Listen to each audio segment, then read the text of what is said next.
hal yang menjadikan satu pertentangan hidup saya ketika saya habis dari Medina di Afghanistan. Saya keluar, saya dipersiapkan untuk menjadi laskar jihad. Ya, sebelum saya menjadi laskar jihad, saya benar-benar dibentuk. Waktu itu ada di Ambon, ya, saya bersama Ustadz Jafar waktu itu. Karena laskar jihad ini merupakan sebuah laskar yang memang dipersiapkan betul untuk menghadapi kelompok-kelompok orang-orang Kristen. Terus lahirlah EPI itu sendiri. Pada saat itu Jawa Timur masih kosong, masih belum ada gerakan orang EPI sama sekali. Belum ada orang gerakan EPI sama sekali, sehingga Habib Rizki waktu itu memanggil saya. Saya disampaikan bahwa seluruh Dewan Pengurus yang ada di EPI meminta saya untuk memimpin menjabat EPI di Jawa Timur. Karena tugas EPI harus dicerahkan kepada orang yang punya gelar habaib. Kalau nggak ada embel-embelnya habaib, tidak boleh. Akhirnya saya pimpin. Karena pemimpin EPI harus mempunyai banyak kriteria. Salah satunya tidak pernah kenal kompromi. Tidak pernah kenal kompromi sama sekali. Bengis, licik, picik. Itu sudah saya program. Pada tanggal 10 Januari pada tahun 2004 ketika saya diangkat menjadi ketua EPI di Jawa Timur ini, saya sudah persiapkan begitu detailnya. Tugas saya hanya satu, hancurkan kelompok kristenisasi di Indonesia. Dan saya akan hadapi setiap gerakan-gerakan orang-orang Kristen di Indonesia. Siapapun juga dia, saya akan hadapi. Dan rencana jahat saya ini sudah mulai saya timbulkan program untuk membuat satu kekacauan, untuk membuat satu pengeboman, untuk membuat satu ini dan itu. Saya meminta data pada kasus tahun 96 di Surabaya. Saya sudah berikan data lengkap. Dan saya sudah punya nama daftar nama-nama gereja yang sudah saya persiapkan untuk saya sikat habis. Saya sudah siapkan, rapatkan barisan, saya siap kontak di Sukun. Kebetulan markas saya ada di Malang, di Sukun, ya, 500 meter dari Sekolah Alkitab Nusantara. Itu markas besar saya sampai sekarang tetap berdiri teguh. Mereka setiap hari Kamis kumpul, selalu pakai jubah, pakai celana 3/4. Banyak itu dalam kepimpinan saya, sekarang dipimpin oleh Ustadz Tusnul, ya. Satu kepimpinan saya persiapkan. Tapi apa yang terjadi? 2004 adalah tahun persiapan saya untuk menghancurkan orang-orang Kristen. Saya nggak mengerti mengapa saya benci kepada orang Kristen. Saya tidak mengerti. Hanya saya ditanamkan oleh guru saya bahwa orang Kristen itu kafir. Walan terdoan kal Yahudi wala Nasara. Tetapi amilatam. Wong Yahudi ku nggak ubah kalau babi. Wong Kristen itu nggak ubah seperti anjing. Dia adalah haram. Penanaman itu tertanam dalam hati saya, sehingga saya katakan orang Kristen ini memang orang pembuat kerusuhan. Kebencian saya semakin mendalam. Saya persiapkan betul. Nah, kebetulan saya sendiri terlibat dalam Dewan Pengurus sebagai penasihat paguyuban paranormal. Nah, waktu itu Ki Joko Bodo sempat dibayar saya, Habib, boleh nggak saya meminta sesuatu untuk mendampingi saya untuk melacak golean Kencono bersama beberapa teman paranormal. Akhirnya saya iakan, ya. Memang saya secara pribadi mengenal dunia goib itu bukan belajar dari turunan. Jadi saya usia 4 tahun itu saya sudah bisa melihat, oh di situ itu ada ini dan itu. Sehingga ketika LATV membuka satu peran tim pemburu hantu, kami terlibat di dalamnya untuk menjadi tim pemburu hantu di sana, ya. Mungkin yang sering kali lihat LATV tidak akan asing karena rambut saya waktu itu masih panjang, ya. Tapi sekarang seringkali di siaran tayang, di siaran tunda ulang, terus itu terjadi di LATV. Saya nggak tahu apa motivasinya, tapi saya biarkan aja. Saya merasa juga nggak dirugikan dalam hal itu. Satu masalah yang sangat terpenting waktu itu, tepat pada tanggal 29 Maret, saya bersama rekan-rekan untuk mengambil golean Kencono itu. Ya, apa yang terjadi? Rata-rata orang yang bisa mengambil itu kan ada satu kekuatan yang disebut ilmu rogo sukmo. Jadi melepaskan rogo dari sukmanya ini, keluar, masuk ke alam lain. Pada tanggal 29 Maret itulah pertemuan saya pertama kali dengan Yesus. Saya ambil, terus saya lacak, saya baca segala bentuk cara. Saya nggak menemukan apa-apa. Di belakang saya ini ada yang pegang pundak saya. Assalamualaikum Makhurus. Suara itu sangat menggema. Dan saya yakin suara itu tidak pernah saya rasakan selama saya mengenal dunia jin, ya. Ketika tangan itu menyentuh pundak saya, ada sebuah power yang masuk. Saya ini seringkali mengislamkan jin. Karena selama hidup saya punya 182 jin yang saya Islamkan, yang menjadi santri saya. Jadi ngajinya sama saya. Nah, itu. Jadi saya itu senang mengislamkan jin. Lebih-lebih kalau pikiran saya sudah sumpek di dunia, saya masuk ke alam jin.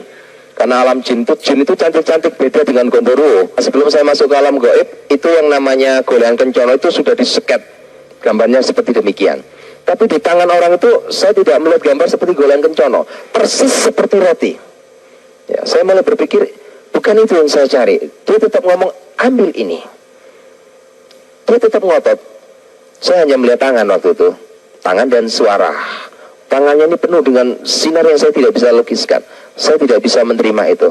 Karena saya nggak bisa menerima, waktu habis. Orang Rogo Sukmo ini ada sebuah waktu. Kalau waktunya habis, dia tidak kembali ke tubuh jasadnya, ini tubuhnya akan hancur. Jadi saya kembali lagi, omong punya omong. Nah, waktu itu Ki Jogobodo tanya pada saya, Habib, kira-kira sudah bisa deteksi? Sudah. Saya cerita kepada Ki Jogobodo, apa yang terjadi? Paranormal itu berbeda dengan Ustadz. Ya, kalau paranormal itu juga bukan orang Islam. Kayak Ki Jogobodo itu bukan orang Islam. Jadi sholat juga enggak, megang alquran juga enggak. Karena kenapa? Rata-rata kalau asli paranormal itu tidak percaya pada surga dan neraka. Termasuk Ki Jogobodo, Ki Gendeng Pamungkas, itu termasuk orang-orang yang tidak percaya kepada surga dan neraka. Tapi aneh, ketika saya sampaikan kepada Ki Jogobodo menyampaikan kepada saya, Habib, apa yang Habib lihat itu tadi, itu adalah lambang swargo. Ya, ini saya terjemahkan karena beliau kalau ngomong sama saya bahasa Jawa. Habib, sing jenengan tinggal ini kumo sakjane wujude swarga. Saya mulai berpikir, orang yang tidak percaya kepada surga dan neraka, dia bisa membuat pernyataan bahwa itu adalah wujud, bidatul wujud dari Nurjana itu sendiri. Terus saya bilang, tolong deteksi, ya, deteksi tangan siapa yang menyentuh saya. Bukan apa-apa, sekedar bahasa orang yang lagi putus asa. Saya mau balik lagi ke jasad saya. Akhirnya dalam hati saya waktu itu mulai baca, Subhanallah. Terus saya baca, Walhamdulillah. Saya terus membacakannya, Subhanallah, Maha Suci Engkau ya Allah. Aneh, tak pocono surat jin mendatangkan kekuatan itu gak teko-teko. Tapi ketika saya baca Subhanallah, Maha Suci Engkau ya Allah, dia datang. Ini mulai jadi perhitungan saya. Di pojokno surat jin gak teko, di pojokno Maha Suci datang. Ketika datang saya dalam kondisi tertundung. Saya merasakan datang itu biasanya memang orang-orang ahli gaib itu merasakan ada kekuatan angin besar, itu dia rasakan, itu datang. Nah, ketika datang, dia langsung katakan satu hal kepada saya. Tanpa tedeng aleng-aleng, dia langsung sampaikan satu kata kepada saya. Ya ayyuhalladzina amanu, tubilau tabatan nasuha. Hai makhluk, bertobatlah kamu. Sesungguh-sungguhnya engkau bertobat kepada aku. Saya tanya, siapa kamu? Saya dalam keadaan kontak batin. Dia nggak mau memberitahu saya. Dia sodorkan tangannya persis seperti pertemuan pertama di belakang saya. Dia sodorkan tangannya. Ambil ini. Saya mulai bingung. Kenapa saya harus suruh mengambil ini? Saya tetap ngotot, siapa kamu? Saya hanya menyampaikan kalau saya mau ambil jimat itu, kalau engkau menyebutkan siapa nama kamu. Tetap tidak mau menyebutkan namanya. Akhirnya saya terpaksa harus mengambil benda dari tangan orang itu. Yang di atas tangan itu adalah roti. Ketika saya ambil, apa yang terjadi? Roti itu hilang dari tangan saya, masuk dalam seluruh organ tubuh saya. Ada hal yang sangat aneh. Saya merasa 43 tahun saya pikul beban berat. Ketika saya ambil roti dari tangan itu, beban berat ini hilang. 43 tahun saya pikul beban itu, hari itu juga lepas begitu saja. Saya mulai merasakan begitu indahnya. Kalau saya boleh pinjam bahasanya orang Jawa, setelah saya ambil jimat itu, ada kekuatan yang luar biasa. Pikulan ini hilang, beban ini hilang. Saya merasakan ada sebuah kedamaian yang tidak pernah saya miliki selama hidup. Sebab kedamaian dan kebahagiaan selama 43 tahun itu adalah sebuah kedamaian yang hampa, semu, palsu. Tapi setelah saya menerima jimat itu, saya merasa ada satu kekuatan yang Masya Allah, luar biasa. Akhirnya saya tanya, siapa kamu? Baru dia katakan kepada saya. Dia katakan begitu indahnya dengan tegas seperti yang saya sampaikan tadi. Innahu Aku yang selalu mengatakan perkataan yang benar kepada kamu. Roh Allah, aku adalah roh Allah itu sendiri. Wa khalimatu, aku adalah firman yang hidup. Saya tersujud tersungkur kepadanya. Dia dekati saya masih ingat waktu itu. Dia dekati saya, dia katakan pada saya, aku akan utus kamu seperti domba di tengah-tengah serigala. Ada satu hal yang membuat saya marah. Saya mempunyai satu sifat pribadi yang jelek. Kalau saya lagi marah sama orang, saya langsung tatap wajah orang itu, tidak peduli siapapun juga dia. Dan ketika orang itu ngomong pada saya, aku utus kamu seperti anak domba di tengah-tengah serigala, saya marah. Marah saya itu begini, orang ini seperti balas dendam kepada saya. Mungkin selama hidup saya jahat kepada umatnya, dia balas dendam. Buktinya apa?